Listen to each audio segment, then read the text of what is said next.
Bonjour à tous et bienvenue dans le Grand JT de l'éducation. Tout de suite, le sommaire. Quelle est l'importance de la transmission dans la construction d'un citoyen? Pourquoi connaître l'histoire est si importante pour mieux appréhender le futur et aussi le présent, bien sûr? C'est le thème de notre débat aujourd'hui avec l'historien Alexandre Bande et un autre féru d'histoire, l'auteur et acteur Bruno Solo, qui sera avec nous pendant toute l'émission. Ses projets, bien sûr, sa carrière, ses envies, on lui posera toutes les questions. Enfin, ce sera l'heure de retrouver Malika Ménard dans Souvenirs d'écolier. Et cette semaine, son invité est Chloé Morteau. Mais avant cela, on retrouve Mickaël Dorian pour l'actualité en bref. Bonjour Mickaël. Bonjour Virginie, bonjour à tous. On commence avec le ministre de l'Éducation, Pape Ndiaye, qui était interrogé hier lors des questions au gouvernement sur le sujet des maths. Oui, Pape Ndiaye qui a présenté son plan pour relever le niveau des élèves en maths. Il a également évoqué la question de la parité dans les filières scientifiques. Je vous propose de l'écouter. Un sujet qui me tient particulièrement à cœur, c'est celui de l'égalité filles-garçons pour les études scientifiques et particulièrement des mathématiques. Et là, nous devons avoir une politique volontariste. J'ai fixé comme objectif à l'issue du quinquennat la parité filles-garçons pour les filières mathématiques du lycée et à l'entrée dans les études supérieures. Ça, on va le faire par une politique volontariste menée au niveau des chefs d'établissement et des enseignants pour qu'ils incitent les filles à choisir les spécialités scientifiques et notamment les mathématiques, en particulier à l'entrée en terminale et pour l'option de mathématiques expertes. Nous devons avoir une politique extrêmement volontariste en la matière. Le ministre de l'Éducation nationale qui s'est aussi lancé dans un appel aux jeunes Marseillais. Oui, Pape Ndiaye qui sera dès ce jeudi en visite officielle à Marseille pendant 3 jours. À cette occasion, il souhaite échanger avec de jeunes Marseillais sur les sujets qui les préoccupent, études, emploi, formation, engagement. Donc si vous avez entre 16 et 25 ans, que vous voulez poser vos questions directement au ministre et que vous êtes disponible ce samedi matin, il faut vous inscrire. Vous avez jusqu'à vendredi midi pour le faire. Rendez-vous pour ça sur le site de France Bleu Provence, francebleu.fr/Provence. Au total, une 50aine de jeunes seront sélectionnés. Dans le reste de l'actualité, le torchon brûle entre enseignants et direction.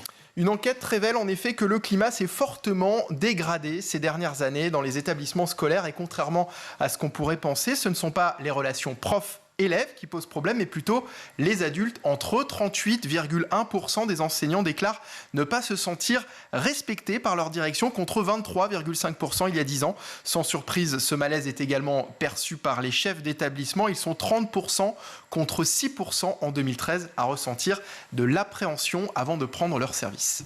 Merci Mickaël pour ces actualités. Alors on parle de transmission et d'histoire dans le Grand JT aujourd'hui, c'est la question du jour. Et quelle belle émission! Voilà, je suis ravie d'accueillir ces deux invités. Bruno Solo, merci d'être avec nous. Ravi, merci Virginie. Je suis ravie de vous accueillir. Vous êtes comédien, également passionné d'histoire. Vous avez sorti une série documentaire sur France Télévisions sur la véritable histoire de l'Europe, mais également écrit un livre, Les Visiteurs d'Histoire, ce petit bouquin que j'aime tant, que j'ai lu et relu, Portrait vivant de figure historique, qui est paru aux éditions du Rocher.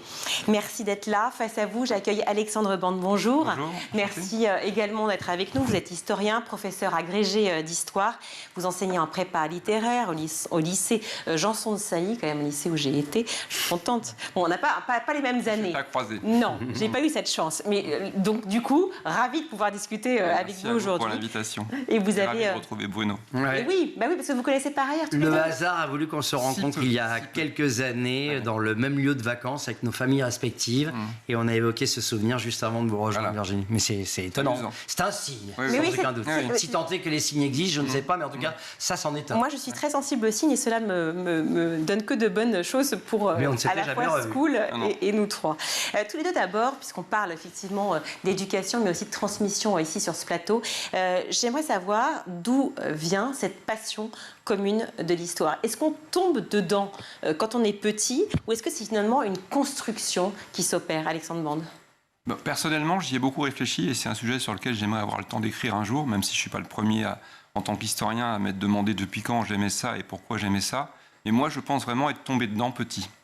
Je pense que c'est lié à mon milieu familial, je pense que c'est lié à ma génération, c'est-à-dire des gens de presque 60 ans maintenant qui ont grandi avec des gens qui avaient vécu la Première ou la Seconde Guerre mondiale et qui entendaient parler systématiquement à chaque repas de famille des actes de résistance de l'un, de la mort en camp de l'autre, des dégâts de la Première Guerre mondiale. Alors il n'y avait pas que ça, hein. Il y avait d'autres histoires politiques. Enfin, après, je pense que le milieu dans lequel on évolue y est pour beaucoup aussi. Bien sûr. Et je sais qu'ayant d'abord suivi une trajectoire scolaire qui n'était pas du tout destinée à aller dans ce sens-là, la seule matière dans laquelle j'étais plutôt à l'aise, même dans des filières qui n'étaient pas les miennes, j'ai fait un bac S, enfin entre C et D, enfin voilà, scientifique, c'était l'histoire. Donc je pense qu'il y a une sorte de virus ou de quelque chose comme ça. Et le révélateur, après, ça a été mes études, d'avoir la chance de rencontrer des professeurs brillants, de m'intéresser. Mais initialement, j'en suis persuadé, et j'en parle souvent aussi avec mes étudiants, on était imprégnés, nous, quand on avait 19-20 ans, dans les années 80, d'un contexte qui faisait qu'on ne pouvait pas ne pas s'intéresser à l'histoire. Une guerre, voilà. C'est sûr, c'est certain. Mais même la guerre froide nous invitait à nous pencher, les évolutions de la société, la question du Proche-Orient, enfin je ne vais pas tout développer, mais pour répondre synthétiquement à votre question, c'est à ça que je pense sincèrement. Bruno, de votre côté? Alors moi, je ne suis pas devenu enseignant, je raconte des histoires. Moi, je joue à faire raconter des histoires, parce que je suis quand même passeur d'histoire, puis je suis comédien. Et donc, après tout, jouer, raconter des histoires, c'est formidable de pouvoir rendre hommage à ce point-là à son enfance. Mais moi, ma passion pour l'histoire, elle est venue aussi de manière aussi atavique. C'est-à-dire que mon papa était passionné d'histoire. Mon papa, nous sommes nés en 64.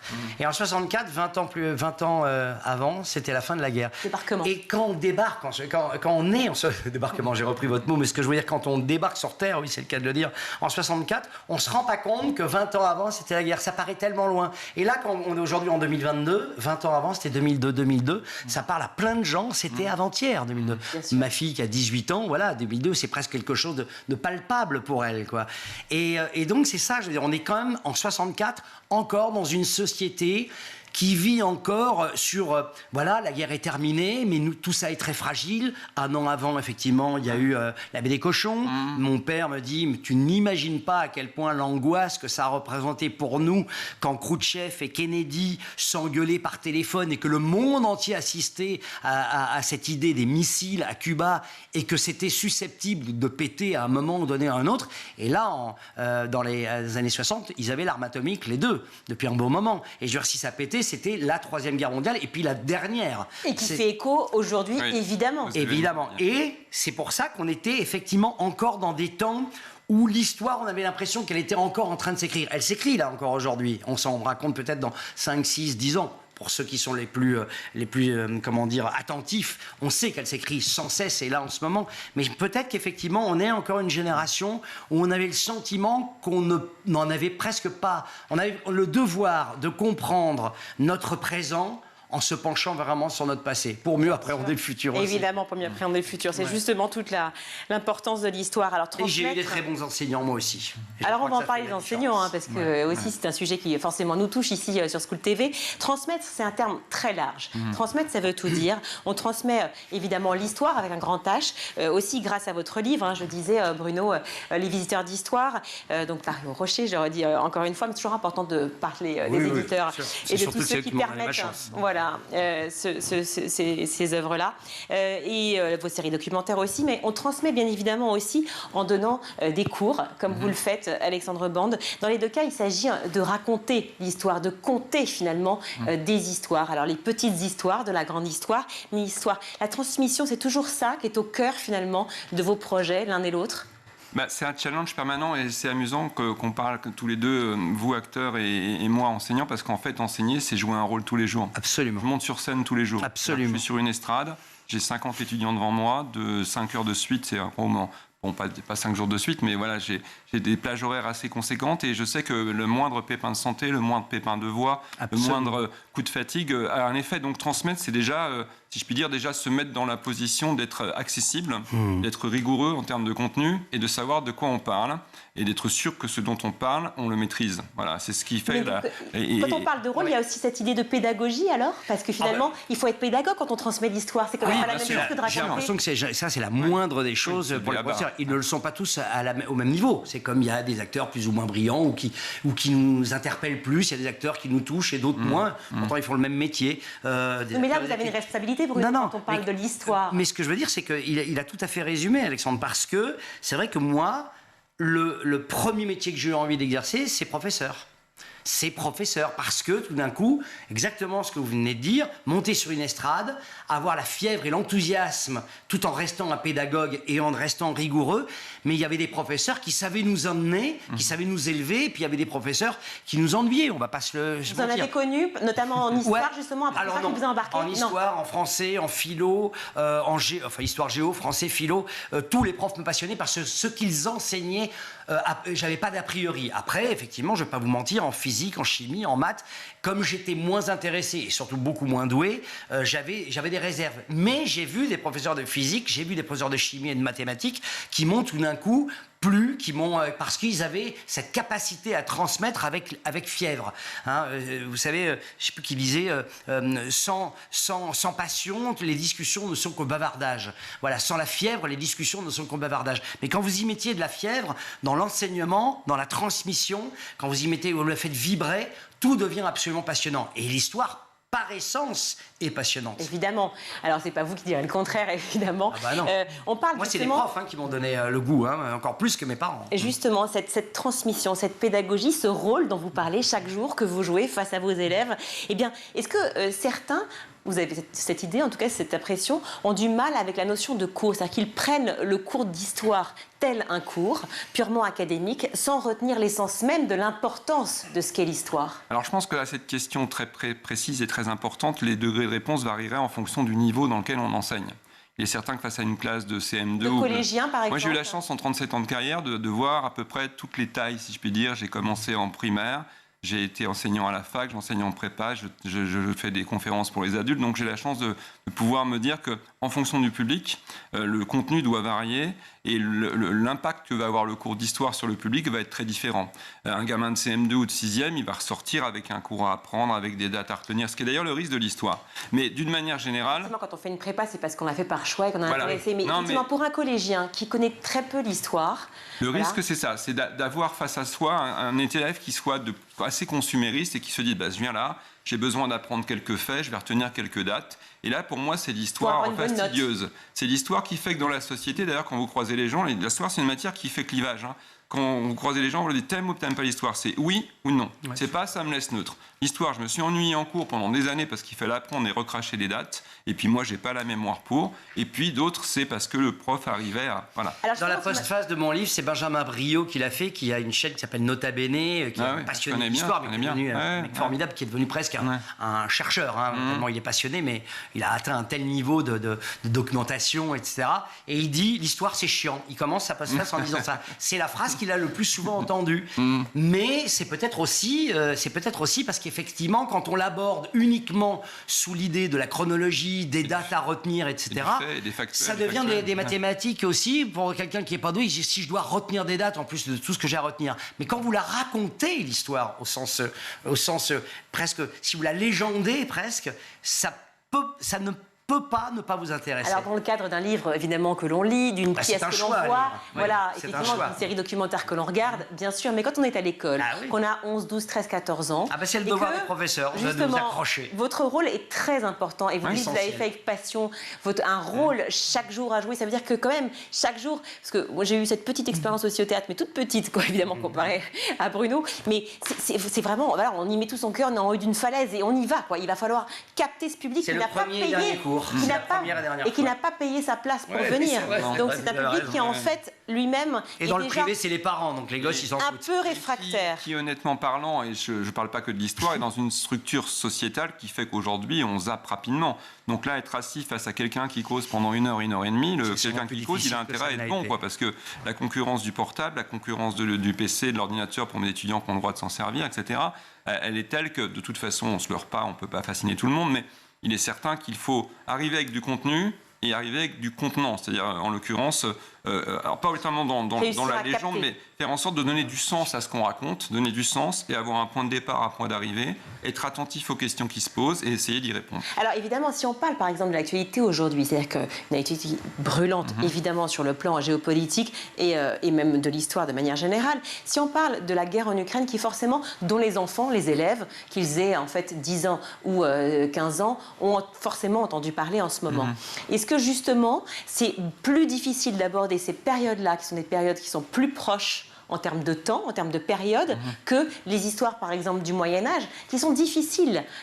D'ailleurs, on en parlera un peu, parce que vous l'avez fait. Les rattacher à quelque chose de présent et faire des comparaisons. Peut-être qu'effectivement, on peut plus, il a raison Alexandre, enseigner l'histoire avec avec le côté doctoral qu'il pouvait y avoir à une époque. Peut-être qu'il faut effectivement l'adapter et donner envie de la découvrir, attiser les curiosités, leur dire voilà ce que je vais vous raconter, mais à vous d'aller chercher et d'aller voir un petit peu l'arborescence de l'histoire. Parce que effectivement, aujourd'hui, les enfants, ils ont plus le choix que nous ne l'avions, avec les écrans, avec la vitesse à laquelle une info chasse on n'a pas d'image. Quand vos séries documentaires, vous n'avez pas d'images d'archives. Regardez vous avez le retour de Martin Guerre. Oui, vous avez fait beaucoup de reconstitutions, par exemple, avec beaucoup d'acteurs. Bah oui, bien sûr, mais justement, peut-être qu'aux professeurs de dire il y a des films, il y a des bandes dessinées, il y a des émissions qui peuvent vous pousser à aller plus loin. À une époque, le professeur pensait qu'il était le seul référent. Maintenant, les professeurs savent qu'ils ne sont plus les seuls référents, donc ils s'adaptent. Moi, ça fait longtemps que je peux retourner en cours, mais j'ai le sentiment, ma fille et mon fils, quand ils faisaient l'histoire, de temps en temps, ils sont tombés sur des professeurs qui les emmenaient très loin, parce que les professeurs savent s'adapter aussi, ils sont à l'écoute du monde. Est-ce que c'est votre cas, Alexandre Bande? Est-ce que vous, par exemple, vous proposez des films à vos élèves, ou des choses qui leur permettent de capter leur attention? De côté les prépas qui ont des rythmes un peu soutenus, mais d'une manière générale, depuis longtemps, au collège et en lycée, je sais que j'ai souvent utilisé des supports cinématographiques, peut-être pas des films entiers, mais des séquences de films, qui travaillent beaucoup sur les enjeux mémoriels, par exemple, pour la Seconde Guerre mondiale. Je me souviens très bien avoir utilisé plusieurs fois les premières scènes des Sentiers de la Gloire pour la Première Guerre mondiale. Par exemple, les premières minutes du film Il faut sauver le soldat Ryan pour le débarquement du 6 juin. Quelques passages de la liste de Schindler pour revenir à la manière dont les populations juives étaient traitées en Pologne. Je sais que je suis également de plus en plus attentif à l'utilisation du numérique. J'ai moi-même été co-auteur d'un web documentaire sur l'album d'Auschwitz. Et je sais que proposer à des élèves qui, à côté du cours, un travail en amont ou en aval sur du numérique. Et puis, dernière chose, que c'est un sujet que je connais bien aussi, je pense qu'aujourd'hui, dans la société qui est la nôtre, il faut accompagner les élèves sur le terrain. Et donc, faire court, moi je suis médiéviste de formation, aller à l'abbaye de Saint-Denis et visiter et voir les gisants avec les élèves, ça remplace 3 heures de cours en classe. Alors c'est pas toujours facile et tous les enseignants ne peuvent pas le faire. Mais je pense aujourd'hui un enseignant même qui débute dans la carrière, il a aujourd'hui des outils qui lui permettent non pas de divertir les élèves, c'est pas du divertissement, mais de les faire converger vers un même objectif. C'est la connaissance et la compréhension. Comme aujourd'hui, on a eu de grands moments sur cette émission, et pourtant cette chaîne est toute neuve. On a reçu Ginette Kolinka ici sur ce plateau. On a reçu Alençon l'année dernière. Voilà, exactement, et qui fait un témoignage évidemment essentiel pour témoigner de la Shoah, pour témoigner de cette période de l'histoire tellement vivant, tellement vibrant, tellement impressionnant. Elle est extrêmement jeune dans sa tête, mais pas encore forcément. Et elle a cet dynamisme, cette envie chaque jour. Elle est venue ici, elle a pris le métro, elle est repartie, et elle fait l'effort d'aller chaque jour. C'est ça, vers les élèves. Vers les élèves et de repartir, effectivement, à Auschwitz et ailleurs pour pouvoir... Voilà, qui la tient debout. C'est aussi ce que vous faites avec vos élèves. Comment ils réagissent ? Écoutez, ça dépend des niveaux, mais je sais que tous les voyages, là, je rencontrais une ancienne élève il y a quelques semaines dans un musée qui m'a raconté la première chose qu'elle m'a dit. Elle m'a dit, je me souviens de notre voyage à Auschwitz en 2005, c'était déjà 2005. Donc les élèves, quand on les accompagne et qu'on les prépare pour aller sur un lieu d'histoire et un lieu de mémoire, a fortiori les plages du débarquement, Verdun, j'ai aussi beaucoup travaillé sur Verdun, s'ils sont bien préparés, et s'ils savent ce qu'ils vont voir et ne pas voir, parce que les lieux de mémoire, c'est des lieux sur lesquels il n'y a peut-être pas toujours grand-chose qui est encore présent, généralement, les retours sont positifs. Et d'une manière générale, sur ces lieux chargés d'une très lourde histoire, j'étais encore il y a 10 jours à Birkenau avec un groupe et donc une survivante de la rafle du Veldiv, Lisa Giovigno, que je salue pour l'occasion.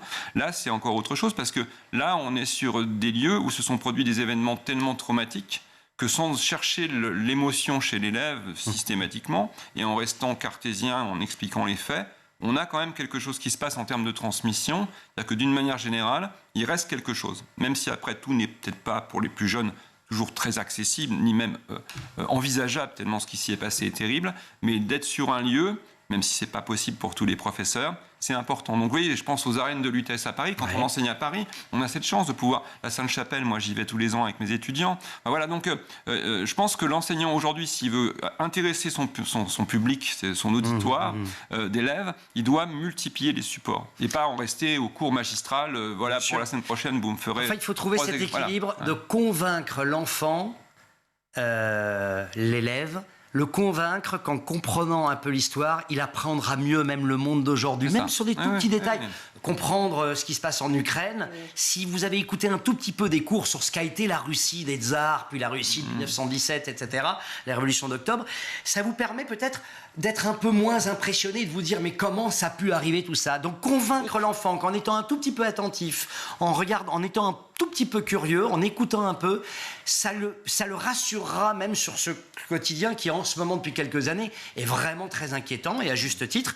Et cette inquiétude, elle peut être atténuée s'il a la conviction effectivement que l'histoire peut être une béquille formidable pour mieux appréhender son quotidien. Évidemment, et puis pour comprendre aussi, parce qu'aujourd'hui on a un tel accès sur les réseaux sociaux et sur Internet qui peut être formidable, évidemment, en source d'information, mais aussi, voilà, donc en décryptage de l'information, et c'est pour ça qu'en histoire c'est très très périlleux, et on l'a vu, des drames absolus comme celui de Samuel Paty sont arrivés, ou d'autres professeurs qui témoignent d'ailleurs de manière anonyme maintenant, avec Karine Azopardi, donc journaliste, sur ces petits renoncements qui tue, qui est sorti effectivement il y a quelques mois, où il témoigne de cette difficulté d'enseigner certaines périodes de l'histoire. Alexandre Borne, vous avez co-rédigé un ouvrage collectif qui s'appelle Nouvelle histoire de la Shoah aux éditions Passé Composé. Est-ce que vous avez rencontré dans les divers lieux, des établissements sur lesquels vous avez enseigné, cette difficulté de parler effectivement de cette période de l'histoire, peut-être celle de la Seconde Guerre mondiale, effectivement de la Shoah, ou d'autres périodes que vous citez sur la colonisation, ou peut-être... Ouais. Alors moi personnellement j'ai eu cette chance de pouvoir réussir quand il y avait quelques tiraillements à essayer de justifier et de distinguer ce qui était important à un moment ou à un autre. Je vais prendre un exemple concret. Quand on me parle Gaza et que je parle Shoah, je réponds Gaza c'est autre chose, c'est une autre période, c'est une autre histoire, on en reparle plus tard. Quand on me parle esclavage et que je parle Shoah, je dis... Voilà, donc je pense que quand on a la chance de pouvoir enseigner, mais je sais qu'il y a des collègues, et je parle en leur nom ici, qui sur le terrain au quotidien ont un mal fou à enseigner un certain nombre de choses en raison d'un certain nombre de paramètres qui sont essentiellement culturels, familiaux, parfois aussi des paramètres de provocation, vous voyez, se distinguer de l'autorité. Mais je pense, pour aussi connaître très bien des collègues qui travaillent au mémoire de la Shoah avec moi et qui enseignent en Seine-Saint-Denis, qu'il n'y a aucun endroit où des cours ne peuvent pas avoir lieu. Et qu'à partir du moment où le professeur arrive à s'imposer déjà en termes de discipline et à intéresser ses élèves et justifier les raisons pour lesquelles on parle de ces épisodes traumatiques, donc guerre d'Algérie, décolonisation, génocide des Arméniens, génocide dont les Juifs ont été victimes, génocide des Tutsis, pas seulement ne parler que de la Shoah. Moi j'ai la chance, et je termine, je vais être très bref, d'animer un séminaire à Sciences Po Saint-Germain sur histoire et mémoire de la Shoah. Et souvent les étudiants me disent, mais nous la Shoah, alors qu'ils l'ont choisi spontanément, on y vient, ça nous intéresse, mais c'est vrai que c'est une des périodes dont on a le plus entendu parler en France. CM2, 3e, lycée. C'est vrai que par rapport à d'autres systèmes scolaires, on a cette chance en France de pouvoir quand même permettre que ce sujet-là. Mais néanmoins, ils se rendent compte que tout en ayant entendu parler, ils ont encore besoin de comprendre des choses. Donc, ce que je veux dire, c'est que les élèves de collège, on leur demande pas, on leur dit faut être là, faut être là. Et donc là, il y a un besoin d'avoir des enseignants, je termine, formés en termes de contenu et en termes de pédagogie. Sur des sujets éminemment pointus comme ces mémoires dites sensibles, de toute cette société dans laquelle on évolue, si on n'a pas des jeunes enseignants formés, c'est aussi pour ça que j'interviens auprès d'enseignants qui viennent récemment d'avoir des concours, et leur donner des clés de lecture pour ne pas se laisser noyer. Je ne dis pas que ça fonctionne à chaque fois, mais c'est une des priorités actuelles. Est-ce que c'est peut-être dû aussi à la charge aussi, le programme très lourd d'histoire à apprendre et à comprendre, qui est là, c'est l'histoire telle quelle, donc en fait on ne peut pas passer à côté de période. J'en suis persuadé. Mon fils étant en 5e, étant en 5e en ce moment, je vois par exemple ce qu'il a à réviser en chapitre d'histoire tous les jours, c'est colossal. Et donc effectivement tous les soirs il ressasse et essaye de comprendre, et c'est vrai que il est passionné, il est féru, il adore ça, mais par moments, il s'en mêle les pinceaux, les dates. Est-ce que c'est peut-être la densité aussi qu'il faut revoir ? Sans aucun doute la densité, et puis je crois que c'est une erreur fondamentale d'imaginer qu'on puisse balayer et survoler l'histoire du monde. Il y a Patrick Boucheron qui a écrit un livre absolument formidable qui s'appelle L'histoire mondiale de la France, et non pas l'histoire de France, qui est un livre absolument remarquable. Donc la France, effectivement, l'histoire de France, quand on dit, ça veut rien dire l'histoire de France, l'histoire mondiale de la France. La France est... Ou alors la France avec le monde. Non mais bien entendu, c'est-à-dire, et donc avoir...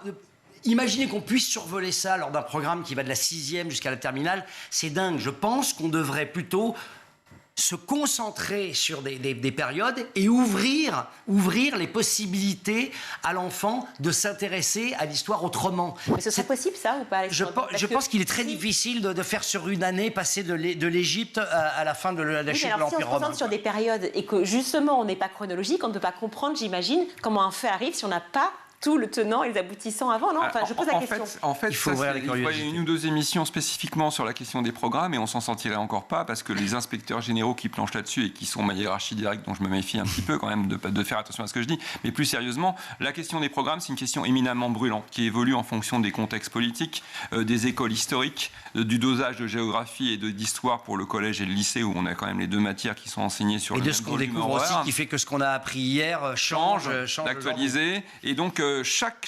sujet qui est proposé dans les commissions qui travaillent sur les programmes est souvent l'objet de débats interminables en termes d'horaire, en termes de quantité. Et moi, j'échangeais, je présentais l'ouvrage devant un panel d'inspecteurs et j'avais avec moi le doyen de l'inspection générale d'histoire. On parlait des programmes relatifs justement au sujet que je connais le mieux, qui est la Shoah. Et il m'expliquait que, je disais, ben voilà, et le temps, il me dit, mais on avait parlé de ça, on avait prévu ça, mais on n'a pas pu parce que, voilà, après, il y a un volume horaire, il y a des réformes qui sont souvent politiques et pas seulement que pédagogiques. Donc tout ça, ça fait de l'histoire, mais c'est une vieille histoire. Si je puis dire, en France, depuis le 19e siècle, l'enseignement de l'histoire est un sujet politique et un sujet qui... Mais parce qu'on met beaucoup de pression aux professeurs aussi pour leur demander de finir le programme. Donc des fois ils survolent des choses qui pourraient être plus intéressantes.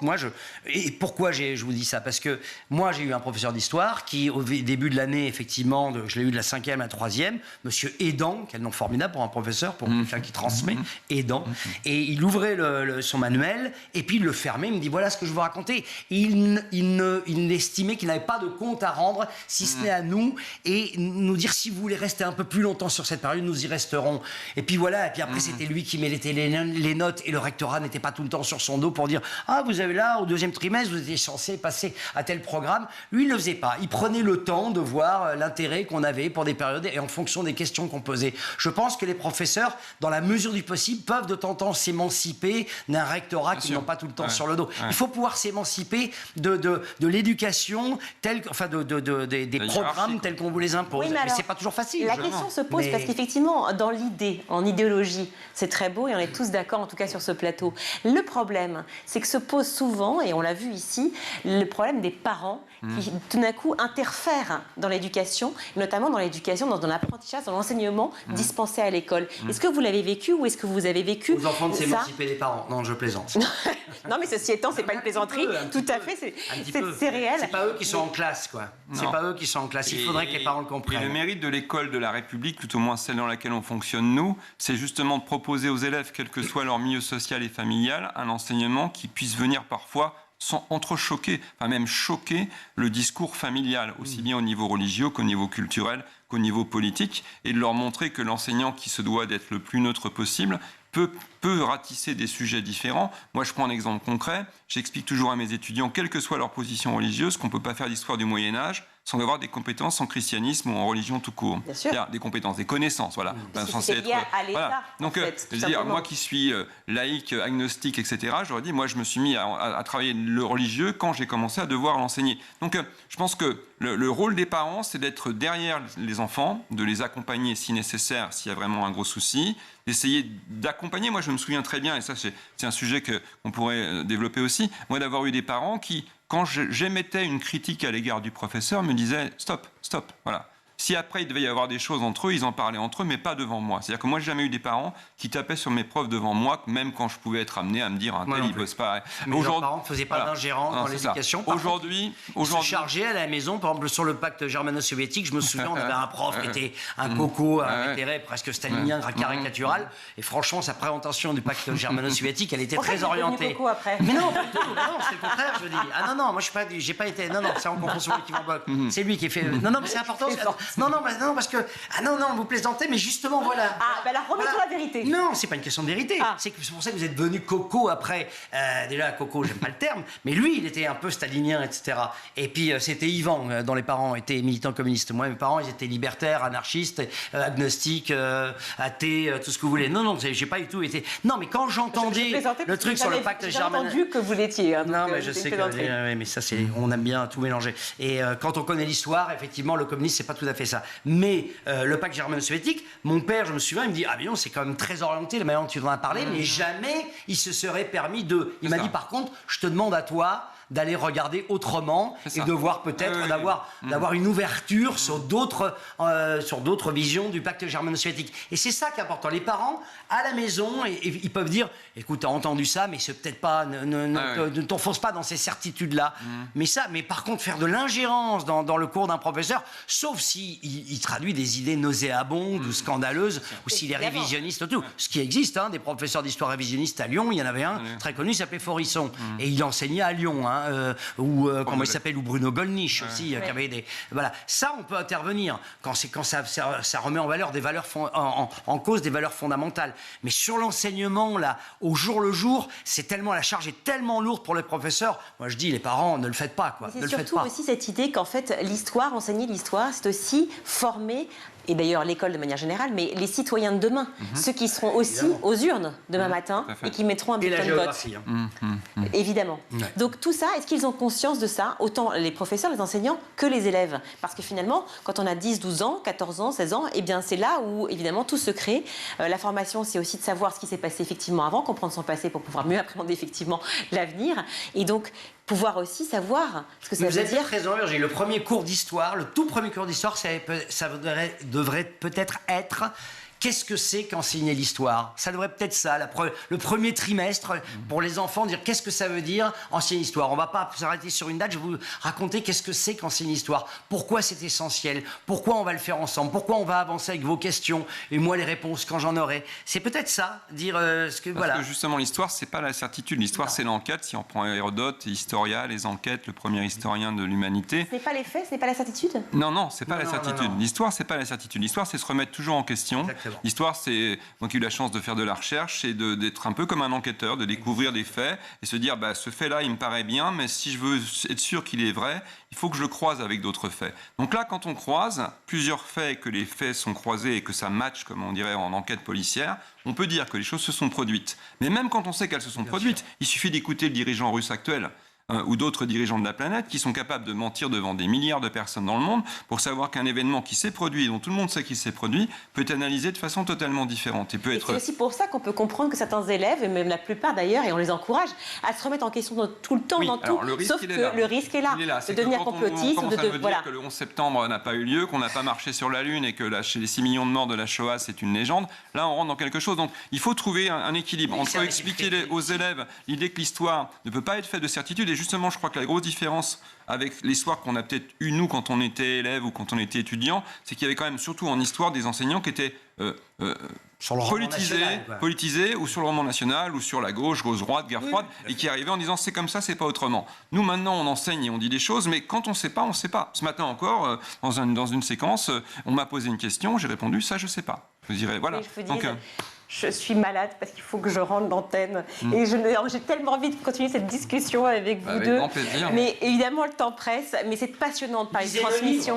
Exactement. Non, mais c'est passionnant de parler de transmission parce que tout est là, effectivement. Ouais. Tout est là dans ce que l'on est aujourd'hui et ce qu'on sera demain. Donc, dans mon livre, c'est ce que j'ai fait. Je me suis mis à la position d'un élève, d'un candide qui pose des questions en m'appuyant sur le travail des historiens, des chercheurs et qui pose des questions de Clovis à Christine de Pizan, à Léonard. On va parler Léonard. davantage de votre bouquin. Ah, d'accord. On va juste saluer Alexandre Borges. J'espérais qu'Alexandre reste avec nous. Mais oui, mais je suis désolée, mais Alexandre va nous quitter. Merci beaucoup. Merci mille fois d'avoir été avec nous. Vous êtes historien, c'était passionnant. Professeur agrégé d'histoire, que vous enseignez donc en prépa littéraire au lycée Janson de Sailly à Paris. Je salue mes anciens camarades. Et vous avez notamment donc co-dirigé l'ouvrage collectif Nouvelle histoire de la Shoah qu'on peut retrouver aux éditions Passé Composé. Merci mille fois d'avoir été avec nous. On marque une courte pause et on se retrouve dans quelques instants.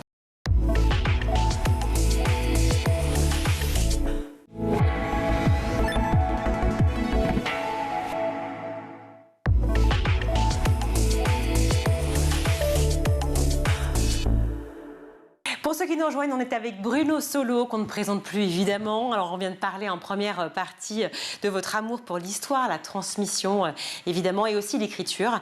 Aujourd'hui, vous invitez des personnages célèbres de l'histoire à dîner dans ce petit bouquin merveilleux que je vous recommande, qui s'appelle Les visiteurs d'histoire, quand l'histoire de France s'invite chez moi, paru aux éditions du Rocher. Avant, vous tentiez d'en rencontrer d'autres, tout aussi célèbres, en animant le top 50, mais c'était une autre je me souviens même plus qui j'ai reçu d'ailleurs. Exactement. Et d'autres nettement moins célèbres, mais tout aussi intéressants à la machine à café. Oui. Car, je dois l'avouer, je le confesse, c'est là que je vous ai rencontré pour la première fois. Jeune journaliste, tout juste sortie de l'école supérieure de journalisme, je pars faire mon premier sujet et on m'envoie sur Caméra Café le rêve. Yvan Le Bolloc, Bruno Solo et toute la bande, je la regardais, je me disais mais c'est quoi ce talent? Et oui, c'était un moment très étonnant pour moi. Et dans Caméra Café, vous incarniez Hervé Dumont, c'est bien ça? Absolument. Hervé Dumont, un délégué syndical, un peu hypocrite. Enfin, c'est comme ça en tout cas. Sacrément. Totalement hypocrite, totalement couard, totalement corrompu, totalement veule. Non, il n'était pas bardé des qualités humaines dont on fait les hommes, les vrais. Et c'est un bonheur de jouer de toute façon des crapules.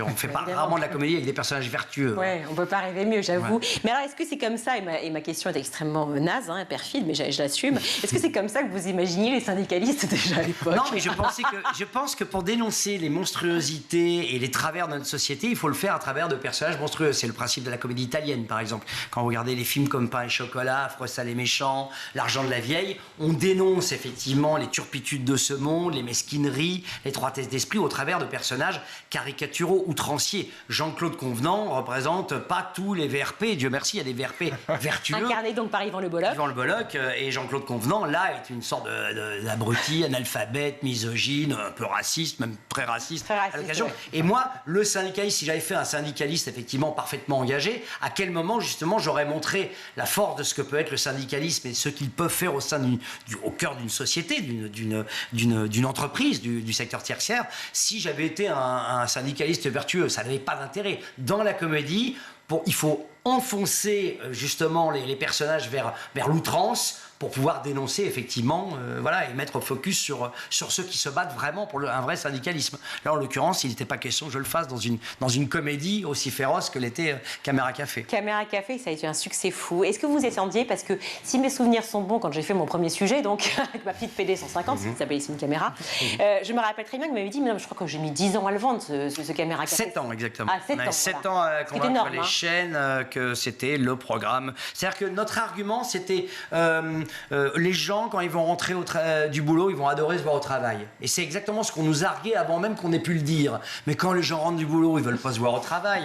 Donc on était un peu coincés avec ce qui nous semblait être notre buzz, avec notre, comment on appelle ça, notre punchline pour vendre notre programme.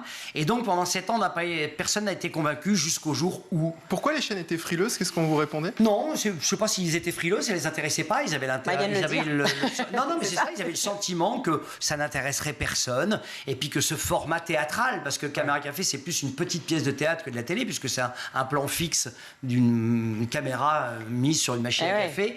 Ils se disaient, oui, ça n'a pas bougé, c'est pas très intéressant et tout, alors que Les Deschiens avaient prouvé le contraire. C'est ça. Quelques années avant. Exactement. Et c'était un carton plein. Le fait qu'il y ait eu ce programme québécois qui en France s'appelait Un gars, une fille avec Dujardin et Alexandra Lamy, qu'il ait commencé à marcher, ils se sont dit, peut-être que les programmes courts ça marche.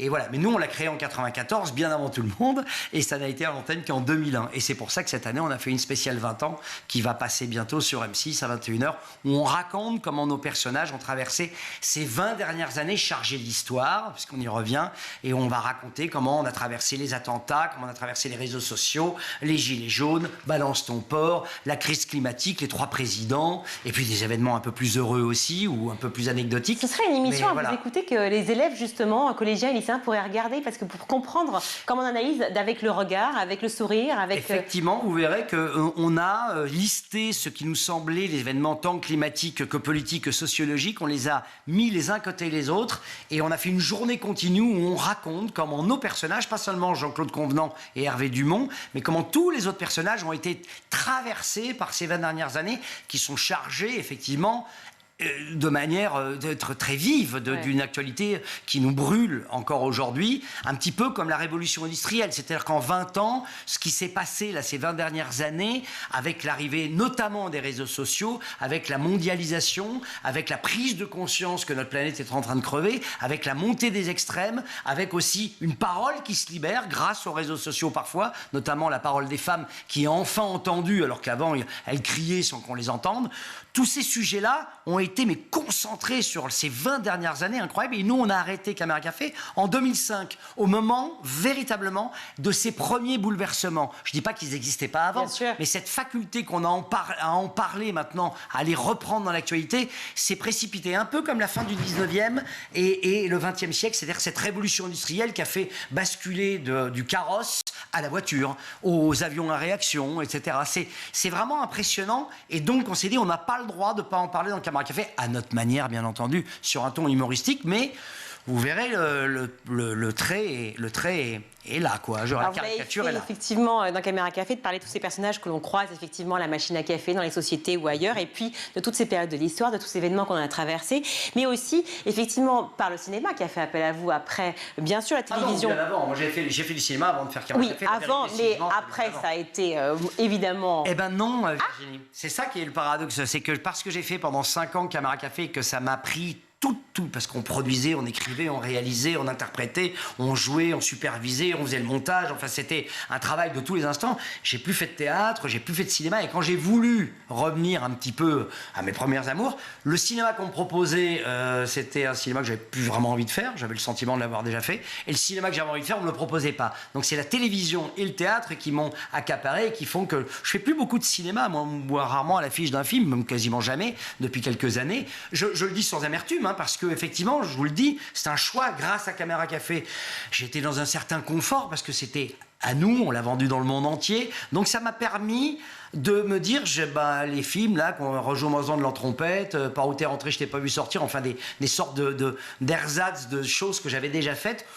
Je me suis dit, j'y retourne pas. Et grâce à Caméra Café, j'ai pu avoir le choix et j'ai pu jouer Bandès France, j'ai pu jouer des films de cinéma. C'est justement là où je voulais en venir. C'est la télévision qui me fait vivre. C'est que la télévision vous a amené à ça, justement, à jouer des personnages très forts. Ouais. Alors, Bandès France, chose que j'ai pas pu faire au cinéma. Oui, exactement. Même si j'ai adoré les films que j'ai faits. Bandès France, j'allais y venir, c'est l'histoire. On parle d'histoire, vous êtes passionné d'histoire, encore faire l'histoire et tous ces personnages. Mais je vais y revenir aussi sur les personnages choisis là, parce que c'est pas anodin. Mais vous avez aussi, dans une fiction, incarné un prof de maths solitaire dans Jusqu'à l'enfer, pardon. C'était en 2009. Est-ce que vous connaissiez justement cette solitude des enseignants à l'époque, de l'enseignant qui est perdu, qu'on décrit beaucoup aujourd'hui ici parce que c'est très très important de voir à quel point l'enseignant se sent complètement abandonné, non respecté, non reconnu, ne serait-ce que déjà par, je ne vais pas tout énoncer, mais des salaires très bas, etc. Et puis même par des parents et par une société qui les laisse complètement tombés, au lieu que les infirmiers. Oui, c'est-à-dire qu'avant, le maître d'école, c'était le personnage le plus important du village. Après que c'était le curé jusqu'à 1905, quand il y a eu la séparation de l'Église et de l'État, c'était le curé qui faisait l'enseignement. Et puis le maître d'école est arrivé, on le voit bien dans les romans de Pagnol. Et puis petit à petit, le maître d'école a disparu parce qu'il y a une désertification de nos campagnes et que le maître d'école a disparu au profit de, comme le médecin disparaît. Et effectivement, il y a un isolement dans certaines villes, c'est ce qu'évoque Simenon dans mon personnage. En plus, mon personnage, il devient en plus un criminel. Mais c'est surtout avant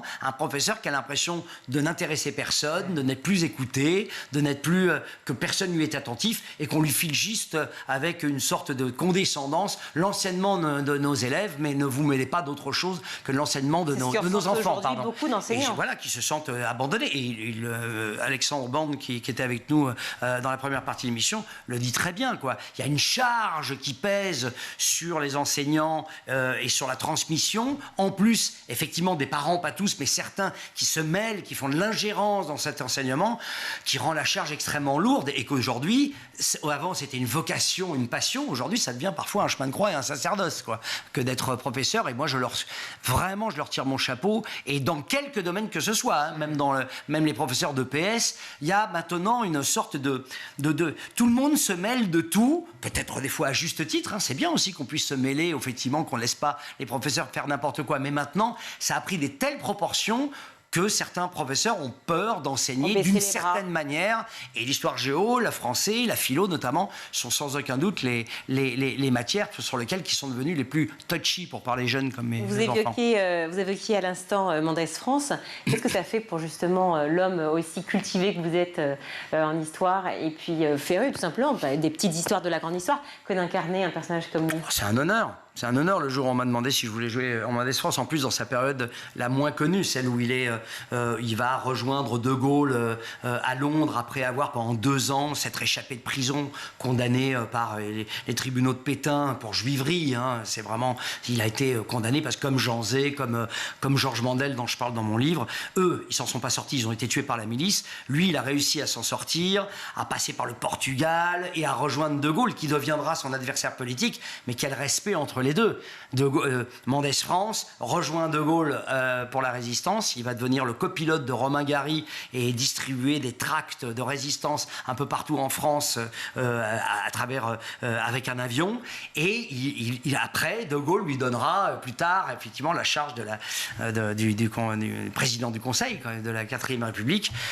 Et c'est quand même 2 hommes qui incarnent, c'est marrant d'ailleurs, qui incarnent l'un une gauche extraordinairement virtueuse, Mendès France, et l'autre une droite républicaine qu'on ne peut qu'admirer, qui s'appelle Charles de Gaulle. C'est quand même dingue que les 2 hommes qui représentent la droite dont on rêve et la gauche dont on rêve aujourd'hui, enfin en tout cas, dont moi je rêve qu'une certaine idéal de droite et de gauche, républicaine, ouvert au monde, progressiste, solidaire, à l'écoute, solidaire, etc. Elle s'appelle France et Gaulle. Voilà, c'est la petite anecdote. Évidemment, quand on est comédien et quand on incarne comme ça un rôle aussi important, chargé d'histoire, chargé de l'histoire, vous êtes senti aussi ce rôle de il faut que je sois le transmetteur, le passeur pour tous ceux qui me regardent et pour tous ceux qui... il faut... Non, j'espérais qu'un jour... Je n'avais jamais pensé, en fait. J'y avais jamais pensé, mais c'est parce que, tout d'un coup, j'ai parlé de ma passion de l'histoire dans une émission où, je ne sais plus, je venais parler de théâtre ou de faire une promo quelconque, qu'il y a des gens à France 5 qui m'ont dit « Ah, mais vous aimez l'histoire et ça ne vous dirait pas de présenter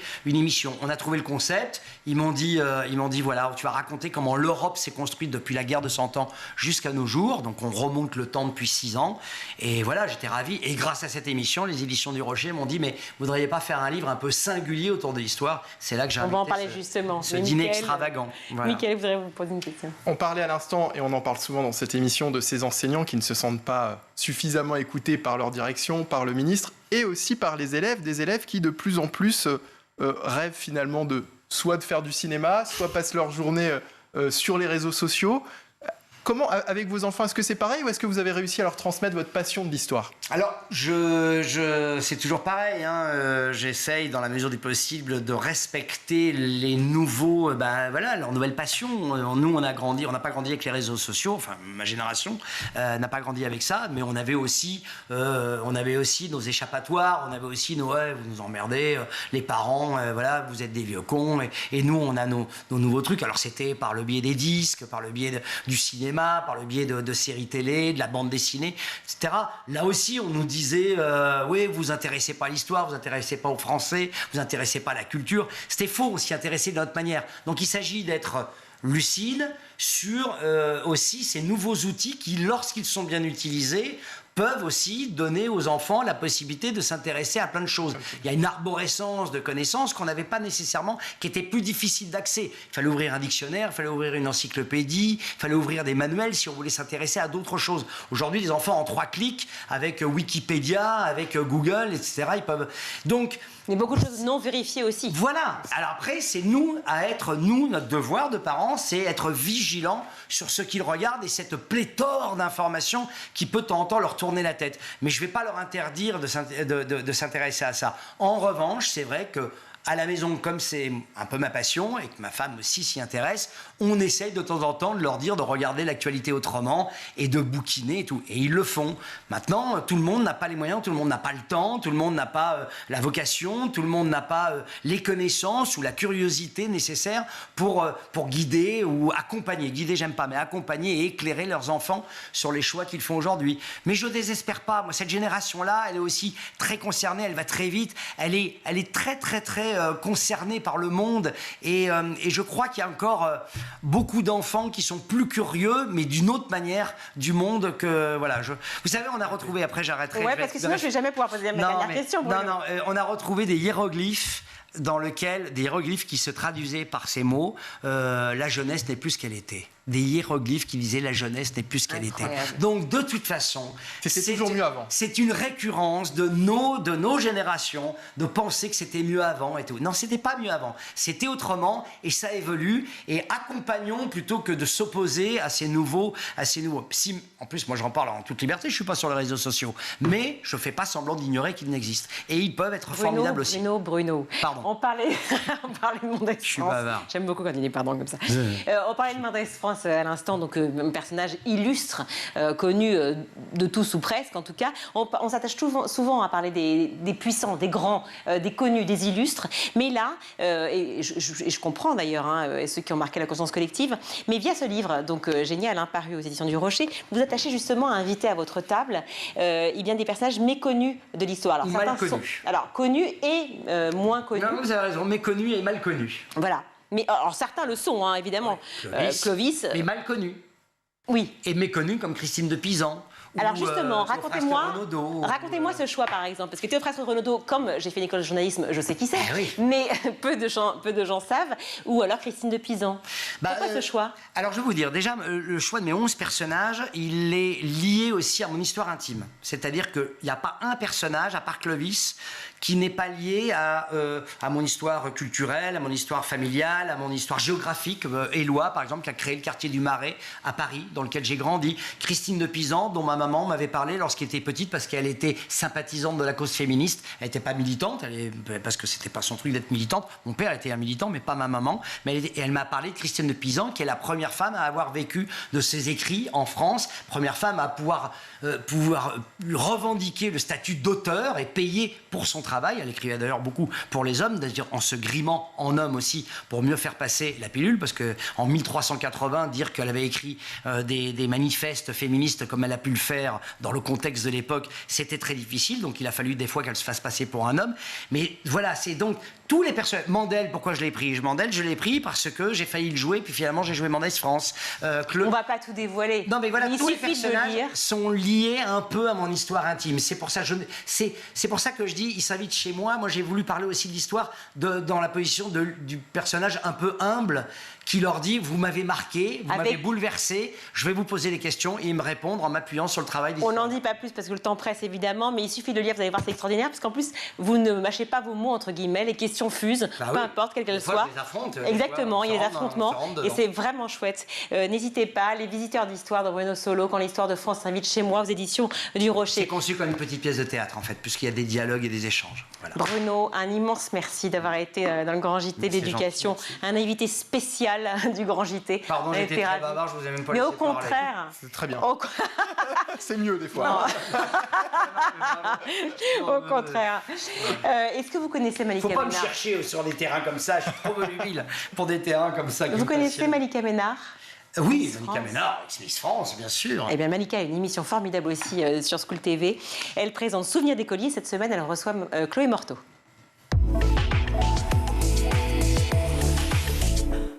Toi, tu es active sur les réseaux. Ouais. Ça fait partie de ton métier, finalement. Comment t'en discutes avec ton petit garçon? Alors, là, le mien, là, Mathis, il a 9 ans. Donc, je vais mettre les choses à plat. Il a un Instagram. Ah bon? Et il a un Facebook que je n'ai pas choisi de mettre. C'est son père, je suis séparée, qui a décidé de le mettre sur toutes ces plateformes-là. Depuis quand? Il y a 5 ans. Ah je suis oui. pas du tout d'accord avec ça.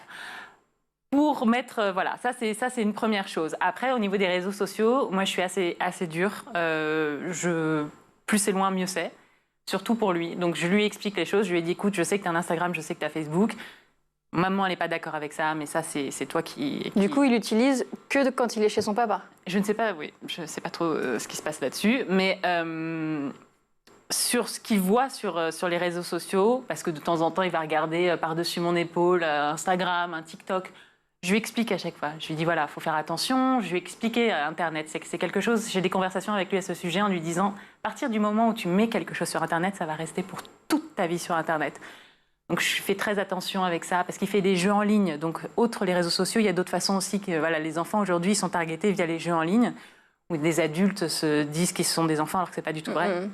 Donc je lui explique parce qu'il pense que c'est safe. Il me dit mais maman, tout va bien, c'est que des enfants. Et je lui dis non.